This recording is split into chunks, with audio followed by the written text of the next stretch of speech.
چاروں سنن یعنی ابو داؤد کی سنن، ترمذی کی سنن، نسائی کی سنن اور اسی طرح سے ابن ماجہ کی سنن. تو یہ وہ کتابیں ہیں یا مختارات ہیں کہ جن کو پھر مسلمانوں کے اندر غیر معمولی قبول عام حاصل ہو گیا. تاہم اس قبول عام کا ہرگز یہ مطلب نہیں تھا کہ یہ سارا ذخیرہ ان میں محدود ہو گیا ہے. اس کے ساتھ اس اصول کو بھی تسلیم کیا گیا کہ جو معیارات بنائے گئے ہیں ان معیارات کو سامنے رکھ کر اگر کوئی شخص کسی روایت کو اب بھی ہمارے سامنے پیش کرے گا تو اسے قبول کیا جائے گا. اسی چیز کے پیش نظر پھر بہت سی تصنیفات آپ دیکھتے ہیں جن میں انہی معیارات کی بنیاد پر لوگوں نے اپنے اپنے مختارات اس امت کی تاریخ میں ہمیشہ پیش کیے ہیں. اب آپ کہہ سکتے ہیں کہ ہمارے اپنے زمانے میں اعظمی نے یہ جامع الکامل فی الحدیث صحیح شامل مرتب کی ہے تو اسی اصول پر مرتب کیا ہے کہ حدیث اگر صحیح ہے یا حسن ہے تو اس معیار پر پوری اترنے والی تمام روایات کو ایک جگہ جمع کر دیے. چنانچہ یہ 12 مجلدات پر مبنی ہمارے سامنے ایک بڑا ذخیرہ ہے جس کو اس نام سے پیش کر دیا گیا. ٹھیک، یہ اخبار احاد کے علم بننے کی تاریخ ہے. میں نے ابھی عرض کیا کہ قرات من جملہ اخبار احاد ہے، لہذا ان کی تاریخ بھی ایسی ہے اور ایسی ہونی چاہیے. اب ذرا ایک نظر ڈالیے کہ وہ اس درجے تک پہنچنے میں کن مراحل سے گزری. وہی چاروں مراحل ہیں، آپ جائزہ لے کر دیکھ لیں. یعنی پہلے کیا ہوا، رسالت پاک صلی اللہ علیہ وسلم کی نسبت سے جو چیزیں بیان کی گئیں یعنی عرضہ اخیرہ سے پہلے کی قراتیں وہ بھی لوگ اب آگے سن رہے ہیں، بیان بھی کر رہے ہیں. جس طرح کہ ہم بتا چکے کہ ایک صحابی کو بھی جب یہ توجہ دلائی گئی جو بڑے عالم تھے تو انہوں نے کہا کہ ہم نے جو سنا ہے وہ ہم بیان کریں گے. صحابہ کرام کی روایتیں بھی اسی طریقے سے جس طرح وہ پڑھتے تھے عام ہونا شروع ہو گئیں. میں یہ بتا چکا ہوں کہ تابعین میں بہت بڑے بڑے علماء جنہوں نے علم کی روایت قائم کی ہے اور باقی یہ چیزیں پیش کی ہیں یا فقہی روایات آگے بڑھائی ہیں، انہوں نے یہ قرات کی روایتیں بھی بیان کی ہیں. ہم ان کے نام پیش کر چکے ہیں. یہ لوگ ہیں کہ جن سے پھر متصل سندوں کے ساتھ آگے جس طرح دوسرے اخبار احاد منتقل ہو رہے تھے یہ چیزیں بھی منتقل ہونا شروع ہوئیں. تو وہ پہلا مرحلہ شروع ہو گیا یعنی شیوع کا مرحلہ. بہت بڑے پیمانے پر لوگ یہ قراتیں بیان کرتے تھے. دسیوں نہیں سینکڑوں کی تعداد میں ہم یہ دیکھتے ہیں کہ بنو امیہ کے آخری زمانے تک یہ شائع و ضائع ہو چکی ہوئی تھی. یہاں بھی وہی ہوا. یعنی وہ لوگ جن کو اب اس علم سے دلچسپی تھی، یعنی جس طرح کچھ لوگوں نے سیرت کو اپنا اختصاص بنایا یا تاریخ کو بنایا یا دوسری چیزوں کو بنایا، تو یہاں بعض لوگوں نے قرات کی روایتوں کو اپنا اختصاص بنانا چاہا. یہ لوگ قراء یا قاری کہلائے. ان کا اصل کام کیا تھا؟ یہ قرآن پڑھاتے تھے. وہ قرآن مجید جس کی تعلیم اب عام ہو رہی تھی، یہ اس میں عرب لہجے جس طرح کہ ہم بیان کر چکے ہیں کہ بہت کچھ عرب لہجے رائج تھے، ان کی تعلیم دیتے تھے اور اپنے اپنے طریقے پر لوگوں کو تربیت کرتے تھے کہ وہ اس لہجے میں قرآن پڑھ سکیں. ان دو کاموں کے ساتھ ایک تیسرا کام بھی انہوں نے کیا اور وہ کیا تھا؟ وہ اسی طریقے سے ان اخبار احاد یعنی قرات کے اخبار احاد میں سے انتخاب کا کام وہ بھی انہوں نے کیا. جب انہوں نے اس فن کے ساتھ اپنے آپ کو مختص کر لیا تو اس کا لازمی نتیجہ کیا نکلنا چاہیے تھا؟ اختصاص دوسرا مرحلہ اور تیسرا مرحلہ تنقیح کا. تنقیح ہوگی تو انتخاب ہوگا. تنقیح کس طرح سے ہوگی؟ یعنی جس طرح سے عام اخبار احاد میں ہوتی ہے. اس میں بھی رتب و یابس تھا، اس میں بھی موضوعات لوگوں نے شامل کرنا شروع کر دیے تھے، اس میں بھی بہت سی چیزیں صحیح تھیں. تو اس تنقیح کے عمل میں انہوں نے معیارات بنائے اور اپنے ذوق اور رجحان کے لحاظ سے پھر انہوں نے انتخاب کرنا شروع کیا. میں عرض کر چکا کہ انتخاب کو عربی زبان میں اختیار کے لفظ سے تعبیر کیا جاتا ہے. تو اب یہ جو بڑے بڑے قاری پیدا ہوئے ان میں سے ہر ایک کے نام کے ساتھ اس کا اختیار بھی شہرت پانے لگا.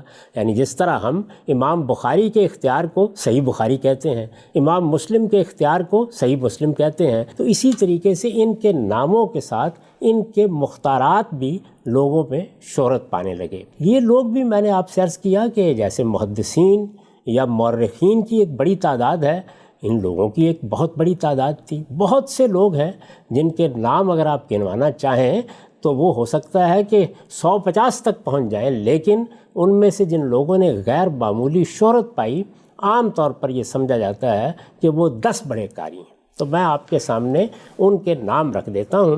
یہ میں اس سے پہلے عرض کر چکا کہ جو لوگ تابعین میں بڑے علماء تھے، جن کے ذریعے سے مسلمانوں کا علم صحابہ سے منتقل ہونا شروع ہوا ہے، انہی نے یہ قرأتیں بھی آگے پہنچائی تھیں۔ چنانچہ دیکھیے یہ اعظمی لکھتے ہیں، یہ کہتے ہیں وَمِنْ ہَؤُلَا، یعنی یہ جو تابعین کے بڑے بڑے علماء ہیں، انہی سے آگے پھر کیا ہوا، انتشرت هذه القراءات، یہ قراءتیں بھی پھیلنا شروع ہو گئیں۔ یہ دیکھیے شیوع کو بیان کر رہے ہیں، حتیٰ وصلت الی القراء، یہاں تک کہ پھر یہ جن کو ہم قاری یا قراء کہتے ہیں ان تک پہنچیں، بالاسانید المتصلہ، متصل سندوں کے ذریعے سے۔ یعنی اب گویا ان لوگوں سے یہ جس طرح کہ حدثنا اخبرنا کہتے ہیں، اسی طریقے سے یہ پہنچنے لگیں۔ یہ کون لوگ ہیں؟ واشتہر من ہؤلاء القراء العشرہ، یہ بہت سے قاری تھے لیکن ان میں سے 10 کو زیادہ شہرت حاصل ہوئی۔ وہ کون ہیں؟ یہ کہتے ہیں کہ مدینہ میں نافع اور ابو جعفر تھے، بصرے میں ابو عمر اور یعقوب، مکے میں عبداللہ ابن کثیر، شام میں عبداللہ ابن عامر، کوفے میں عاصم، حمزہ اور کسائی، بغداد میں خلف بن ہشام۔ ٹھیک، یہ لوگ کس زمانے میں ہوئے؟ اگر آپ ان کی تاریخوں پر نگاہ ڈالیں تو ان میں سے زیادہ تر لوگ پہلی صدی کے آخر میں پیدا ہوئے، دوسری صدی حقیقت میں ان کی صدی ہے، یعنی اس میں ان کے اختیار کی یا ان کے مختارات کی شہرت ہونا شروع ہو گئی، یہ ان کا زمانہ ہے۔ اسی طرح اگر ان کی سند کو آپ دیکھیں تو ان میں وہ بھی ہیں جو براہ راست صحابہ سے روایت کرتے ہیں، اچھا، اور وہ بھی ہیں جو تابعین سے براہ راست روایت کرتے ہیں، اور چند وہ بھی ہیں کہ جن کے ہاں ایک دو واسطے درمیان میں آ جاتے ہیں۔ تو اس طریقے سے یہ بات بالکل صحیح ہے کہ متصل سندوں کے ساتھ یہ لوگ اب اپنے مختارات بیان کرنے لگ گئے۔ یہ بالکل اسی طرح کا انتخاب تھا جس طرح کا ہم نے اس سے پہلے باقی اخبار احاد میں دیکھا۔ ہم نے بتایا نا کہ اس میں امہات کتب وجود بخاری میں آ کا گئیں، انتخاب ہے، اور ان امہات کتب میں پھر 6 نے غیر معمولی حیثیت حاصل کر لی۔ اسی طرح کا معاملہ یہاں بھی ہوا۔ چنانچہ تاریخ ہمیں یہ بتاتی ہے کہ پھر ابو بکر ابن مجاہد نے 3 صدی کے اختتام اور 4 صدی کی ابتدا میں وہ انتخاب کیا جس کو السبع کہا جاتا ہے، یعنی 7 روایتیں ان میں سے منتخب کیں۔ یہ انتخاب ہے جس کو بہت زیادہ شہرت حاصل ہوئی۔ چنانچہ اب آپ جب کہتے ہیں 7 قرات تو اس سے وہی ابو بکر ابن مجاہد کا انتخاب مراد ہوتا ہے۔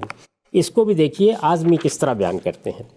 یہ کہتے ہیں وَأَلَّفَ فِي ذَلِكَ ابن مجاہد کتابہ الشہیر السبع، پھر ابن مجاہد نے اپنی مشہور کتاب السبع تالیف کی، اور اس کا زمانہ بتاتے ہیں کہ یہ 245 ہجری میں پیدا ہوئے، 324 میں دنیا سے رخصت ہوئے۔ مزید لکھتے ہیں الا انہ ذکر علی ابن حمزہ الکسائی مکانہ یعقوب البصری، یعنی صرف اتنا اختلاف انہوں نے کیا کہ یعقوب بصری کی جگہ علی بن حمزہ کسائی کو انہوں نے اپنے انتخاب میں شامل کر لیا۔ فاشتہر امرہم فی الآفاق، اس کے بعد تو گویا پورے عالم میں یہ قرأتیں مشہور ہو گئیں۔ وَأَلْحَقَ بَعْضُ أَهْلِ الْعِلْمِ الثَّلَاثَةَ الْآخَرِينَ، ان کے ساتھ بعض اہل علم نے 3 دوسری قرأتوں کا بھی الحاق کر دیا، شامل کر دیں، فَصَارُوا 10، تو اس طریقے سے یہ 10 ہو گئیں۔ یہاں بھی وہی معاملہ ہوا جو میں اس سے پہلے عرض کر چکا ہوں کہ یہ نہیں کہا گیا کہ یہ انتخاب کر لیا گیا ہے، اس کے باہر اب کچھ نہیں۔ یہاں پر بھی باقاعدہ طریقے سے ایک معیار بنایا گیا اور یہ مان لیا گیا کہ اس معیار پر اب جو قرأت بھی پوری اترے گی وہ ان کے انتخاب یا مختارات میں شامل ہو یا نہ ہو، اس کو قبول کیا جائے گا۔ وہ معیار کیا ہے اس کو بھی اعظمی نقل کر رہے ہیں۔ وہ یہ کہتے ہیں کہ الاتقان میں سیوطی نے بیان کیا، اور یہ دوسری جلد ہے اور 527 صفحہ ہے، والاصل المعتمد علیہ صحت السند فی السماع، اس میں کیا معیار ہے؟ پہلی چیز یہ ہے جس پر اعتماد کیا جائے گا، جس پر بنا رکھی جائے گی، وہ یہ ہے کہ سند کو صحیح ہونا چاہیے۔ یہ ہم نے بیان کیا نا کہ یہ روایتیں جو کچھ بھی بیان ہو رہی تھیں وہ پھر تابعین سے آگے متصل سندوں کے ساتھ بیان ہونے لگ گئیں، تو اس میں سند صحیح ہونی چاہیے۔ واستقامت الوجہ فی العربیہ، اور جو کچھ بھی آپ قرات کر رہے ہیں قرآن عربی مبین کا شاہکار ہے، تو وہاں اگر کوئی چیز بھی آپ قرآن کی نسبت سے بیان کریں گے، خاص صحابہ نے پڑھی یا رسول اللہ نے پڑھی، تو اس کو عربیت کی روح سے درست ہونا چاہیے، یعنی عربیت کے وجوہ میں سے کسی پہلو سے اس کو رد نہ کیا جا سکے۔ واستقامت الوجہ فی العربیہ۔ اور تیسری چیز کیا ہے؟ وہ موافقت الرسم، یعنی اگر آپ قرآن مجید کی قرات جس طرح کے اس کے اندر ثبت کی گئی ہے اس کو الگ کر دیں، تو نیچے جو متن ہوگا اس کو قبول کرنا چاہیے، یعنی اس متن میں کوئی ترمیم اس سے نہ ہو رہی ہو، اس کی موافقت اس کے ساتھ پیدا کر کے دکھائی جا سکے۔ یہ معیار ہے جس کے اوپر پھر یہ طے کر دیا گیا کہ جو قرات بھی پوری اترے گی اس کو قبول کیا جائے گا۔ ہمارے زمانے میں آ کر اب آپ یہ دیکھتے ہیں کہ بہت سے ایسے قرآن کے نسخے شائع کیے جا رہے ہیں جن میں درمیان میں قرآن مجید ہوتا ہے، اور جیسے حاشیے پر تفسیر لکھی جاتی ہے اسی طرح یہ قراتیں بھی ثبت کر دی جاتی ہیں۔ چنانچہ ایسے نسخے آپ کو اب مل سکتے ہیں جن میں بعض کے حواشی میں 7 یعنی یہی 7، بعض کے حواشی میں 10، اور بعض میں اس سے بھی زیادہ یعنی 14 قراتیں ثبت کی گئی ہیں۔ میں پھر یہ بات واضح کر دوں کہ یہ انتخاب در انتخاب ہے، ورنہ اگر آپ ان کی تاریخ پڑھیں تو آپ کو یہ معلوم ہوگا کہ سب سے پہلے جو انتخاب ہونا شروع ہوئے تھے وہ اس سے کہیں زیادہ تھے۔ مثال کے طور پر ابو جعفر طبری کا انتخاب، یا اسی طریقے سے ابو حاتم سجستانی کا انتخاب، اسی طرح ابو عبید قاسم بن سلام کے بارے میں ہم جانتے ہیں کہ انہوں نے جب انتخاب کیا تو 25 کے قریب تھیں۔ تو اس طرح سے یہ 10 قراتیں ہیں جن میں سے اس طرح انتخاب در انتخاب ہو کر، جیسے ہم نے دیکھا کہ سیاہ 6 سامنے آ گئیں، اسی طریقے سے 7 قرات سامنے آ گئی، اور ہمیں معلوم ہے کہ یہ عام رجحان ہوتا ہے۔ ادب کا انتخاب ہوا تو آپ جانتے ہیں کہ یہ حماسہ ہے، یہ اسمیات ہے، یہ مفضلیات ہے، اس میں بھی 7 معلقات سامنے آ گئے۔ تو اسی طریقے سے علوم میں انتخاب بھی ہوتا رہتا ہے، تاہم یہ طے ہے کہ اخبار احاد کے لیے بھی جو قاعدہ بنایا گیا ہے، عام اخبار احاد کے لیے، اس پر کوئی روایت پوری اترے گی تو قبول کی جائے گی۔ اس طرح قرات کے معاملے میں بھی جو قاعدہ بنایا گیا ہے اس پر کوئی قرات پوری اترے گی تو قبول کی جائے گی۔ ٹھیک ہے، ہم سبھی شیوع، اختصاص، تنقیح اور پھر انتخاب، یہ 4 مراحل ہیں جن سے گزر کے یہ پورا کا پورا جو ایک اختلاف تھا، قرات کا اختلاف جس کو ہم کہتے ہیں، وہ آگے کیسے منتقل ہوا اور علم کیسے بنا، ٹریڈیشن کیسے بنا، اس کی آپ نے وضاحت کی۔ آگے بڑھاتے ہیں اس بحث کو، یہ بیان کیجئے گا جب یہ علم ہمارے سامنے آ گیا اور آپ نے اس طرح تقابل میں رکھ کے بتایا، حدیثوں کے بارے میں، اخبار احاد کے بارے میں، وہ بھی سامنے آ گیا، اس کے بارے میں امت کے علماء نے، محققین نے، اصولین نے، دین پر غور و فکر کرنے والے اہل علم اکابر نے ایک رائے قائم کی۔ یہ بیان کیجئے گا کہ جب یہ علم بن گیا تو ابتدا میں تو ہم نے دیکھا سیدنا عمر کا ایک نقطہ نظر تھا اور باقی صحابہ کا تھا، آگے مسلمانوں کے علم نے اس علم کے بارے میں کیا رویہ اختیار کیا؟ اس علم کے بارے میں بالکل وہی رویہ اختیار کیا جو تمام اخبار احاد کے بارے میں اختیار کیا گیا تھا، یعنی رسالت مآب صلی اللہ علیہ وسلم کی طرف سے اگر کوئی چیز آئے گی، خواہ وہ قول کی صورت میں آئے، خواہ وہ فعل کی صورت میں آئے، خواہ وہ تقریر و تصویب کی صورت میں آئے، اس کو قبول کیا جائے گا، اس کو دین سمجھا جائے گا، اس سے دین اخذ کیا جائے گا۔ یہی رویہ ہمارے پورے علم کا تمام اخبار احاد کے بارے میں رہا ہے۔ یہ میں عرض کر چکا کہ یہ بھی اخبار احاد تھیں، چنانچہ ان کے بارے میں بھی وہی رائے اختیار کی گئی۔ اس میں 2 پہلو ہیں جن کو الگ الگ کر کے دیکھ لینا چاہیے۔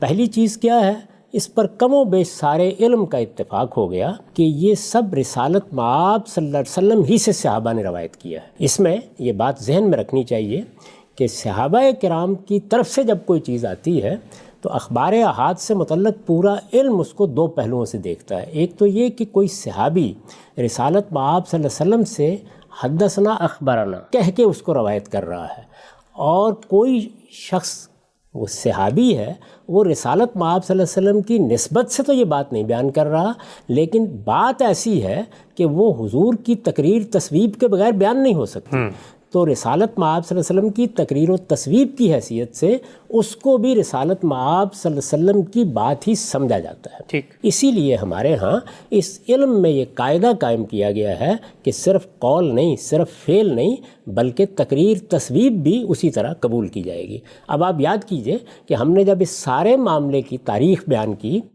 تو یہ بات واضح ہو گئی کہ رسالت مآب صلی اللہ علیہ وسلم نے بار بار اس کی تصویب فرمائی، لوگوں کو اجازت دی کہ وہ قرآن مجید کا جو بھی متن اپنے سامنے رکھتے ہیں اس کو اپنے فہم کے لحاظ سے پڑھ سکتے ہیں. اگر کسی نے اس میں اختلاف بھی کیا تو آپ نے فرمایا کہ یہ ٹھیک ہے، لوگ اس طرح پڑھ لیں. تو یہ تقریر تصویب ہو گئی اس مرحلے میں. اس وجہ سے اگر یہ تقریر تصویب ہو گئی ہے تو اس کی نسبت رسالت مآب صلی اللہ علیہ وسلم سے کی جا سکتی ہے. چنانچہ پہلی چیز یہ تھی کہ اس کو اس حیثیت سے قبول کیا گیا کہ جس طرح سے ہم دوسرے اخبار احاد کو، خواہ وہ قول کے اخبار احاد ہوں، خواہ وہ فعل کے اخبار احاد ہوں یا تقریر و تصویب کے اخبار احاد ہوں، ان کو قبول کرتے ہیں، اسی طرح ان کو بھی قبول کریں گے. اس کو دیکھیے ابن خلدون بیان کرتے ہیں. یہ اسی جگہ بیان کر رہے ہیں جس جگہ سے میں نے آپ کو قرآن کے بارے میں ان کا تعارف پڑھ کے سنایا تھا. میں نے آپ کو بتایا تھا کہ جب وہ قرآن کا تعارف کراتے ہیں تو یہ کہتے ہیں کہ القرآن ہوا کلام اللہ المنزل علی نبی، یعنی قرآن کیا ہے؟ یہ اللہ کا کلام ہے، یہ اللہ کے پیغمبر پر نازل کیا گیا. المکتوب بین دفعۃ المصحف، یہ جو مصحف ہمارے پاس موجود ہے اس کی مجلدات میں آپ کو یہ لکھا ہوا ملتا ہے. وہ متواتر بین الامہ، اور یہ امت مسلمہ میں متواتر ہے، یعنی تواتر سے نقل ہو رہا ہے. یہ تو قرآن کا تعارف ہوا. لیکن اس کے بعد وہ استدراک کرتے ہیں اور یہ بتاتے ہیں کہ الا ان الصحابہ رواہ عن رسول اللہ صلی اللہ علیہ وسلم علی طرق مختلفہ، لیکن اس کو صحابہ نے رسول اللہ سے روایت کیا ہے اور مختلف طریقوں سے روایت کیا ہے. یہ مختلف طریقے کس اعتبار سے ہیں؟ فی بعض الفاظ ہی و کیفیات الحروف فی ادائہا، یعنی ان میں الفاظ میں بھی بعض جگہوں پر اختلاف ہو گیا ہے، جس کی مثالیں میں عرض کر چکا ہوں کہ مالک یوم الدین کی جگہ مالک یوم الدین پڑھا گیا ہے، یکذبون کی جگہ یکذبون پڑھا گیا ہے، یوسی کی جگہ یوسا یا یوسا کی جگہ یوسی پڑھا گیا ہے. تو یہ کہتے ہیں کہ اس طرح کے اختلافات بھی روایت ہوئے ہیں. اور جب ہم کسی حرف کو ادا کرتے ہیں تو اس کے ادا کرنے میں کیا لہجہ ہوگا، کیا کیفیت ہوگی، اس میں بھی اختلافات ہوئے ہیں. یہ دونوں باتیں ہم تفصیل کے ساتھ بیان کر چکے ہیں. وَطُلُوكِ ذَلِكَ وَاشْتَهَرَ، یہ چیزیں نقل ہونا شروع ہوئیں اور پھر ان کی شہرت ہوئی. اِلَىٰ إِنِ اسْتَقَرَّتْ مِنْهَا سَبْعُ طُرُقٍ مُعَيَّنَةٍ، یہاں تک کہ پھر بالکل متعین طریقے پر 7 طریقے استقرار پا گئے، یعنی ان کو گویا ایک طرح کا استحکام حاصل ہو گیا. تواتر نقلها ایضاً بِأَدَائِهَا، اور ان کے بارے میں بھی یہ بات مان لی گئی کہ یہ اپنے ادا کرنے میں اب متواتر ہیں اور اسی طرح سے نقل ہو رہے ہیں. تو اس طریقے سے گویا ہمارے پورے علم نے رسالت مآب صلی اللہ علیہ وسلم کی طرف ان کی نسبت کو قبول کر لیا. یہ پہلی چیز تھی. دوسری چیز کیا تھی؟ دوسری چیز یہ تھی کہ ان کی حیثیت کیا ہے. تو میں نے عرض کیا کہ ان کی حیثیت یہی مانی گئی اور اس نقطہ نظر کے مطابق مانی جانی چاہیے تھی کہ یہ قرآن ہے، یعنی جس طریقے سے مصحف میں جو قرآن ثبت ہے وہ قرآن ہے، اسی طریقے سے یہ بھی قرآن ہے. چنانچہ قرآن کی حیثیت سے اسے پڑھا جا سکتا ہے، اس کو مصحف پر ثبت کیا جا سکتا ہے، اس کی نماز میں تلاوت کی جا سکتی ہے، اس کو آپ اپنی تفسیروں میں موضوع بحث بنا سکتے ہیں، بلکہ قرآنی کی حیثیت سے استشہاد کر سکتے ہیں. اسی طریقے سے ان سے فقہی احکام کا استنباط کیا جا سکتا ہے. یہ چیز بالعموم مان لی گئی، یہی مانی جاتی ہے، ہمارے علم میں شائع و ذائع ہے. چنانچہ یہ قرأتیں ہمارے ہاں پڑھی جاتی ہیں، پڑھ کر سنائی جاتی ہیں، لوگ باقاعدہ ان کی مجالس منعقد کرتے ہیں. جس تفسیر کو آپ کھولیے اس میں یہ زیر بحث ہوتی ہیں، اور اگر آپ فقہ میں جاتے ہیں تو وہاں بہت سے نمائندہ مسائل پیش کیے جا سکتے ہیں جن میں اس سے استشہاد کیا گیا ہے. یہ اس معاملے میں ہمارے علم کا موقف ہے، یعنی اس نے ان کو یہ حیثیت دی ہے. یہ اس میں کوئی شبہ نہیں ہے کہ اخبار احاد ہیں، لیکن جس طرح باقی اخبار احاد کو ہم پائے قرآنی سمجھا جاتا ہے حکم کے لحاظ سے، ان کو بھی اسی طریقے سے قرآنی سمجھا جاتا ہے. ٹھیک. اب سب مسئلہ کیسے پیدا ہوا اور اس کے بعد یہ علم کیسے بنا، اس کی ہسٹری کو آپ نے بتا دیا. اب میں چاہتا ہوں وہ سب سے اہم سوال جو سب اس پورے کے پورے اختلاف اور گفتگو کرنے کی وجہ بنی، آپ کا کیا اختلاف ہے، آپ کیا کہتے ہیں اس پورے مسئلے میں؟ کس جگہ پر آ کر امت کے علماء نے یہ جو کچھ علم بن چکا ہے اس کو قبول کر لیا تھا؟ اختلاف کیسے پیدا ہوا، کیوں پیدا ہوا، کب پیدا ہوا؟ میں اس سے پہلے عرض کر چکا کہ 2 نکات ہیں جن پر لوگوں کا اتفاق ہے. ایک یہ کہ ان کی اصل کیا ہے، اس کو وہ رسالت مآب صلی اللہ علیہ وسلم کی نسبت سے بیان کرتے ہیں کہ صحابہ نے رسول اللہ صلی اللہ علیہ وسلم سے اسی طرح ان کو حاصل کیا ہے۔ دوسرے یہ کہ وہ اس کو حیثیت کیا دیتے ہیں، اس کی میں نے ابھی تفصیل کر دی۔ دونوں کے بارے میں یہ عرض کرتا ہوں کہ پہلی چیز ان کی اصل کیا ہے، میں نے بڑی تفصیل کے ساتھ اس سے پچھلی نشست میں اس کو بیان کیا تھا۔ یہ وہی 3 چیزیں ہیں، یعنی ایک یہ کہ رسالت بآب صلی اللہ علیہ وسلم سے جب یہ پوچھا گیا کہ مختلف لوگ کیا اپنے اپنے لہجے میں پڑھ سکتے ہیں، آپ نے اس کی اجازت دے دی، ٹھیک، چنانچہ یہ لہجے اسی طرح روایت ہونا شروع ہو گئے۔ دوسری چیز یہ کہ رسالت بآب صلی اللہ علیہ وسلم نے عرضہ اخیرہ سے پہلے خود بعض موقعوں پر مختلف طریقے سے پڑھا، اس کی وجہ کیا تھی، اللہ تعالیٰ نے کیوں اس طریقے سے اس کو نازل کیا، میں اس پر تفصیل سے اپنا موقف بیان کر چکا ہوں۔ چنانچہ یہ بھی بتا چکا ہوں کہ عرضہ اخیرہ میں اس کو تبدیل کر دیا گیا۔ تیسری چیز یہ کہ رسالت بآب صلی اللہ علیہ وسلم کے سامنے جب یہ چیز آئی کہ وہ لوگ جو قرآن مجید کو آپ سے سن کر، یعنی آپ کی قرأت کو سن کر اس کو بین ہی یاد نہیں کر لیتے، وہ جب اپنا متن پڑھتے ہیں جو انہوں نے لکھا ہے یا کسی سے لکھوا لیا ہے تو فہم کے لحاظ سے اس کی قرأت بھی کرتے ہیں۔ چنانچہ صحابہ کرام نے جب اس طرح کی قرأت خود آپ کے سامنے بھی کی تو آپ نے اس کو غلط نہیں ٹھہرایا، بلکہ یہ کہہ کر اجازت دے دی کہ اگر اس میں ایسی کوئی بڑی تبدیلی نہیں ہو جاتی کہ رحمت کی آیت عذاب کی آیت بن جائے اور عذاب کی آیت رحمت کی آیت بن جائے تو اس میں کوئی حرج نہیں ہے۔ اس لحاظ سے ہم نے یہ بتا دیا کہ یہ سب چیزیں تھیں جن کی تصویب رسالت بآب صلی اللہ علیہ وسلم کی طرف سے صحابہ کو حاصل ہو گئی، لیکن پھر جب عرضہ اخیرہ کی قرأت کی گئی تو یہ سب کچھ ختم کر دیا گیا، یعنی اس کے بعد مسلمان عرضہ اخیرہ کی قرأت کو پڑھتے تھے، اسی کے مطابق قرآن کی تلاوت کرتے تھے۔ اس کی تمام تفصیلات میں آپ کے سامنے رکھ چکا ہوں۔ اس باب میں کہ اب عرضہ اخیرہ کے بعد ان کی حیثیت کیا ہے، ہمارا موقف وہی ہے جس کو میں نے سیدنا عمر کے حوالے سے پیش کر دیا تھا۔ اچھا، کہ آپ کو یاد ہوگا کہ سیدنا عمر کی گفتگو ابی بن کعب کے ساتھ ہوئی، میں نے اس کو پیش کر کے یہ کہا تھا کہ اس موقع پر 2 رائے سامنے آ گئیں، ایک علم کی رائے تھی یا علماء کی رائے، اور ایک مسلمانوں کی قیادت کی رائے۔ سیدنا عمر کی رائے ہی کو ہم درست سمجھتے ہیں اور یہ کہتے ہیں کہ یہی بات ہے جس کو اس تاریخ کی روشنی میں بھی اختیار کرنا چاہیے تھا۔ چنانچہ اب عرضہ اخیرہ کے بعد یہ جو کچھ بھی ہے یہ ہماری تاریخ ہے، تاریخ کی حیثیت سے کوئی حرج نہیں کہ اس کو بیان کیا جائے، اس میں بھی کوئی حرج نہیں کہ لوگ علم کے طور پر ان چیزوں کو پڑھیں پڑھائیں، آگے بھی بیان کر سکتے ہیں۔ یہ چونکہ رسالت مآب صلی اللہ علیہ وسلم کے صحابہ سے روایت ہوئی ہیں، اس لیے ان سے اگر زبان میں بھی کوئی استشہاد کیا جائے تو اس میں بھی کوئی معنی نہیں ہے، لیکن قرآن وہی ہے جو مصحف کی حیثیت سے اب ہمارے پاس موجود ہے۔ قرأت قرآن کی وہی مانی جائے گی جو مصحف میں ثبت کر دی گئی ہے، اس کے سوا اب کوئی چیز قرآن نہیں ہے، قرآن نہیں مانی جا سکتی۔ یہ جو کچھ ہے اس میں جہاں تک لہجوں کا تعلق ہے اس میں کوئی اشکال نہیں ہے۔ اگر کسی لفظ کو اس کی انفرادی حیثیت میں مختلف طریقے پر پڑھا جائے، جیسے کہ مختلف زبانوں میں تلفظ کا اختلاف ہو جاتا ہے، اس میں بھی کوئی حرج نہیں۔ اور لہجوں کے بارے میں تو میں یہ عرض کر چکا کہ جس طرح اس وقت عربوں کے مختلف لہجوں میں پڑھنا بالکل جائز تھا، اسی طرح آج بھی لوگ اسے اپنے لہجے میں پڑھ سکتے ہیں، اس میں کوئی معنی نہیں ہے۔ اور اگر پرانے لہجوں میں لوگ اس کی قرأت کریں اور جس طریقے سے حروف کو ادا کیا جاتا ہے اس کے ادا کرنے میں بھی فرق روایت کریں تو اس سے بھی چونکہ معنی پر مطالب پر کوئی اثر نہیں پڑتا، اس میں بھی کوئی قابل اعتراض چیز نہیں ہے۔ لیکن قرآن مجید کے اعراب میں کوئی چیز مختلف کی جائے جو معنی پر اثر انداز ہو سکتی ہو، وہ عرضہ اخیرہ کے بعد اب بالکل ناقابل قبول ہے، اس کو ہم کسی حال میں بھی تسلیم نہیں کرتے۔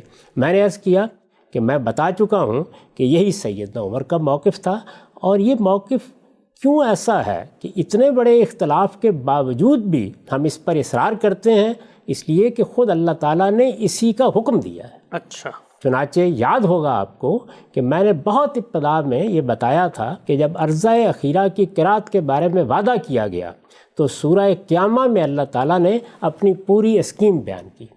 سورہ قیامہ میں یہ بتایا گیا کہ اس قرآن کو ہم جمع کریں گے، اس کو ترتیب دیں گے، اس کے بعد اس کی ایک دوسری قرات ہوگی. میں نے اس کی تفصیلات بتائیں کہ اسی کو عرضہ اخیرہ کی قرات کہا جاتا ہے. پھر جب وہ قرات ہو گئی تو یہ کہا گیا کہ اب اسی کی پیروی کی جائے گی. میں وہ آیات ایک مرتبہ پھر آپ کے سامنے رکھ دیتا ہوں. آپ کو یاد ہوگا کہ میں ان کو سنا چکا ہوں. فرمایا گیا تھا کہ لا تحرک بہ لسانک لتعجل بہ انا علینا جمعہ و قرآن فاذا قرأناہ فاتبع قرآن ثم انا علینا بیانہ. ان کا ترجمہ یہ ہے، ان پر اتمام حجت کی جلدی میں اے پیغمبر تم اس قرآن کو جلد پا لینے کے لیے اپنی زبان کو اس پر نہ چلاؤ، یہ اسی طرح اترے گا، تم مطمئن رہو. اس کا جمع کرنا اور سنانا سب ہماری ذمہ داری ہے. یعنی پہلے یہ جمع کیا جائے گا، پھر اس کی دوبارہ قرات کی جائے گی. اللہ تعالیٰ فرماتے ہیں یہ ہماری ذمہ داری ہے. اس لیے جب اس وقت ہم اس کو پڑھیں، یعنی جب وہ آخری قرات کریں، وہ عرضہ اخیرہ کی قرات کریں، تو اس قرات کی پیروی کرو. فاتبع قرآن، اس قرات کی پیروی کرو. یہ اللہ کا حکم ہے. اور جب اسی قرات کی اب پیروی کرنی ہے تو پھر کوئی دوسری قرات خواہ وہ کسی طریقے سے بھی ہم تک پہنچتی ہے، ہم اس کو قرآن کی حیثیت سے قبول نہیں کریں گے. میں نے عرض کیا کہ علم کی روایت کی حیثیت سے یہ سب کچھ ہمارے سامنے بھی رہتا ہے اور اس کے بارے میں ہم کسی موقع پر کوئی بات بھی کریں گے، لیکن قرآن اب وہی ہے جو مصحف میں ثبت ہے. اسی کو قرآن کی حیثیت سے پیش کیا جائے گا، اسی کی تلاوت کی جائے گی، اسی سے استشہاد کیا جائے گا، اسی کی تفسیر کی جائے گی، اسی کو بنیاد بنا کر اللہ تعالیٰ کے احکام بیان کیے جائیں گے. اس قرات کے ساتھ جو مصحف میں ثبت ہے، یہ قرآن میزان اور فرقان ہے، چنانچہ ہر معاملے میں فیصلہ کن سمجھا جائے گا. یہ ہمارا موقف ہے. میں اس کو عہد بہد پیش کر دیتا ہوں کہ مدرسہ فراہی کے اکابر نے اس کو کس طریقے سے بیان کیا ہے. سب سے پہلے امام فراہی، یہ ان کی تفسیر نظام القرآن ہے. اس میں سورہ لہب کی تفسیر کرتے ہوئے انہوں نے ایک قرات پر بات کی ہے. سورہ لہب کی آیت ہے کہ وَامْرَأَتُهُ حَمَّالَةَ الْحَطَبِ، اس کی ایک قرات حمالۃ الحطب بھی کی گئی ہے. وہ اس پر گفتگو کر رہے ہیں. گفتگو کرتے ہوئے کہتے ہیں وَأَجْمَعَ الْمُسْلِمُونَ، یہ میں 593 صفحے سے پڑھ رہا ہوں. وَأَجْمَعَ الْمُسْلِمُونَ كُلُّهُمْ عَلَىٰ هَٰذِهِ الْقِرَاءَةِ، یعنی سب سے پہلے وہ یہ بیان کرتے ہیں کہ مسلمانوں کا اجماع جس قرات پر ہو چکا ہے وہ یہی قرات ہے. کون سی؟ حمالۃ الحطب. یہی قرات ہمارے قرآن میں ثبت ہے، ہمارے مصحف میں یہی قرات پڑھی جاتی ہے. والقرآن یحفظہ اللہ کما وعدہ، اور جس طرح کہ اللہ نے وعدہ کیا ہے اللہ اس قرآن کی حفاظت کرتا ہے. یعنی اسی وجہ سے اسی پر اجماع ہوا، یہی اس پر ثبت کی گئی. ولا یعتمد الا علی القراءۃ المتواترۃ المحفوظہ، چنانچہ یہ جو قرآن کی محفوظ قرات ہے جس کی اللہ نے حفاظت کی ہے، جو تواتر کے ساتھ پہلے دن سے اس امت میں نقل ہوئی ہے، قرآن کے معاملے میں کسی اور چیز کی طرف التفات نہیں کیا جائے گا، کسی اور چیز کو قابل اعتماد نہیں سمجھا جائے گا. اس کے بعد وہ استدراک کرتے ہیں. وہ کہتے ہیں وَلَا نُنْكِرُ اخْتِلَافَ الْقُرَّاءِ، یہ جو قاری حضرات کچھ اختلافات کرتے ہیں، ظاہر ہے لہجوں کا اختلاف ہے، کیفیت ادا کا اختلاف ہے، ہم اس سارے کا انکار نہیں کر دیتے. کیوں؟ اذا لم تختلف المعانی، اس لیے کہ جب معنی پر کوئی اختلاف اثر انداز نہیں ہو رہا تو انکار کرنے کی بھی کوئی وجہ نہیں ہے. وہی بات جو میں نے ابھی بیان کی. فَإِنَّهُمْ أَرَادُوا بِذَلِكَ تَفْسِيرًا وَتَقْرِيبًا إِلَىٰ فَهْمِ الْمُخَاطِب. اور یہ بھی جان لینا چاہیے کہ یہ جو قاری حضرات پڑھ رہے ہیں، امام فرائی کہتے ہیں کہ ان کے نزدیک انہوں نے بھی کوئی الگ قرات نہیں کی، بلکہ اس ذریعے سے انہوں نے اسی بات کی تفسیر کرنا چاہیے تاکہ بات کو مخاطب کے فہم کے زیادہ قریب لایا جائے. یہ سمجھائیے گا آخری بات.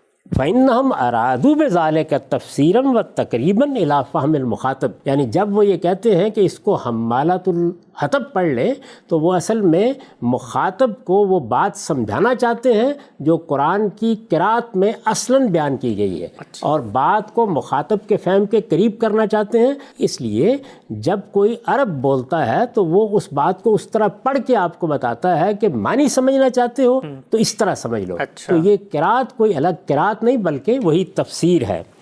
فَقَرَأُوا بِالرَّفْعِ، چنانچہ اسی چیز کو سامنے رکھ کر کہ تفسیر کر دی جائے، انہوں نے اس کو رفع کے ساتھ پڑھا ہے، یعنی حمالۃ الحطب کو حمالۃ الحطب پڑھا یعنی عام طور پہ جب صرف لفظ بولا جاتا ہے تو حمالۃ الحطب بولا جاتا ہے. ہے. جو ہمارے اس وقت قرآن مجید میں ہے وہ تو حمالۃ الحطب ہے، ظاہر ہے اس کے اوپر نصب کے اعراب ہے، لیکن عام حالات میں یہ بات زیادہ قابل فہم بن جاتی ہے کیونکہ وہاں نصب آسانی سے سمجھ میں نہیں آتا، تو یہ زیادہ قابل فہم بن جاتی ہے تاکہ پورے جملے کو سامنے رکھ کر یہ بتایا جا سکے کہ یہاں حالت ہی بیان کرنا پیش نظر ہے. تو یہ اس کے سوا کچھ نہیں ہے مگر یہ کہ ایک تفسیر ہے جو انہوں نے اس معاملے میں کر دی ہے. یہ میں یہاں واضح کر دوں کہ حمالۃ الحطب یہ ہمارے ہاں مصحف کی قرأت ہے، باقی کم و بیش تمام قاری اس کو حمالۃ الحطب پڑھ رہے ہیں. اچھا. یعنی یہ معمولی معاملہ نہیں ہے، لیکن وہ کہتے ہیں کہ محض تفسیر ہے.